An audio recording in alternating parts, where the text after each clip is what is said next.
Takže dobrý den, zdravím vás ze slunečné Čermné. S kým tu dneska jsme? Ondra, Kevin, De Bruyne, Solar. Dobře, děkuji. Já bych se vás chtěl zeptat, pane Ondro, Kevine, De Bruyne, Solare, jak se vám dneska hrál první zápas, vlastně remizovali jste 2-2, tak nám řekněte nějaký svoje pocity. No, tak musím říct, že dnes v zápase se potkají dvě silné ofenzívy, bylo to nahoru dolů, mohli jsme vyhrát, ale musím říct, bylo to donaný a asi byl zasloužený pro oba týmy. Dobře, děkuji. Taky bych se vás chtěl zeptat, jak se vám hraje pod vaším trenérem Pepou Vondrou mladším. Pepa je skvělý trenér, Pepino, takže jsem rád, že nám to vylosovalo právě jeho, protože je to příjemné pod ním hrát. Dobře. A poslední otázka bude, jak si zatím užíváte kemp a co se vám na něm jako nejvíce líbí, nebo také třeba nelíbí? Kemp samozřejmě si užívám moc, jsem tady naposledy, že si to užívám a chci si to užít. Myslím, že se nejvíce tady baví samozřejmě fotbal, že jo, ale asi tady nenašel bych nic, co se mi tady nelíbí. Dobře, děkuji moc, mějte se. Děkuju. Takže dobrý den, s kým tady dneska jsem? Dobře, díky. Já bych se chtěl zeptat, proč si myslíte, že jste zápas, co jste právě dohráli, vyhráli 2-0? Protože jsme bojovali až do konce a ke konci jsme dokázali dát 2 rychlý góly a díky tomu jsme hráli.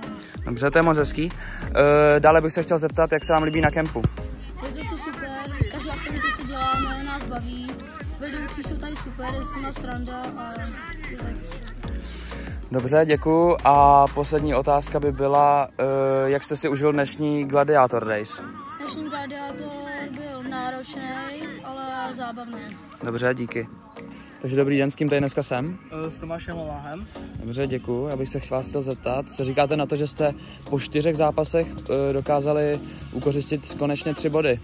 No tak jsme velice rádi, nikdy jsme to už potřebovali zlomit a podle mě tomu hodně pomohla i ta změna v rozestavení. Dobře, děkuju. Dále bych se chtěl zeptat, jak se vám líbí na kempu? Tak líbí se mi tady moc, hlavně to jídlo, vaří tady luxusně a je ta liga mistrů samozřejmě. Dobře, děkuju. A taky bych se vás chtěl zeptat, jak jste si užil dnešní Saňák Race?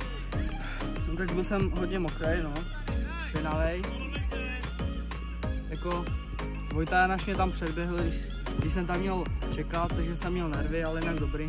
Dobře, děkuju, mějte se. Naschledanou. Takže dobrý den, s kým tady jsem? S Adamem Langerem. Dobře, děkuju. Chtěl bych se vás zeptat, vy jste teďka vyhráli 3-2, proč si myslíte, že tak bylo? Hlavně jsme se nebáli střílet konečně a myslím si, že jsme se prostě celkově nebáli hrát konečně, no. Dobře, děkuju.